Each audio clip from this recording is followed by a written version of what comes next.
নদীয়ার খালবেষ্টিত পিরোজপুর শহরে চলছে সুপেয় পানির সংকট। পৌরসভার একমাত্র ওয়াটার ট্রিটমেন্ট প্ল্যান্টের পুকুর শুকিয়ে যাওয়ায় ব্যাহত হচ্ছে উৎপাদন।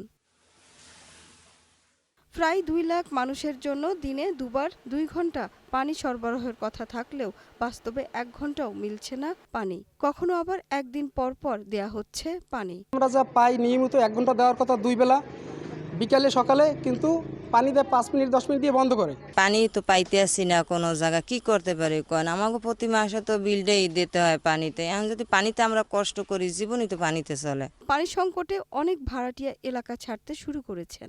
2 দিন 3 দিন অন্তত একটু আসে, কোনো রকম খাবার পানি আমরা পাইতে আসি না। 3 বেলা দেওয়ার কথা হয়েছে, 2 বেলাও পাই না, 1 বেলাও পাই না। পানি 9টায় 10টায় রাত, এই সময় কি ধরা সম্ভব? পানি একবারের বেশি কোনো রকম পাওয়া যায়, তাও আপনার উজু গোসলের পানি হয় না।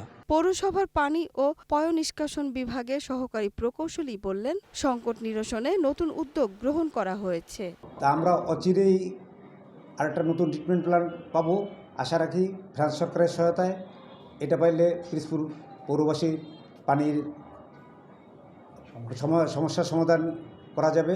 পিরোজপুর পৌরসভার বাসিন্দাদের জন্য প্রতি ঘন্টায় 9 লাখ লিটার পানির চাহিদার বিপরীতে উৎপাদন হচ্ছে মাত্র 1/3। সুরাইয়া অনু, গ্রিন নিউজ ডেস্ক।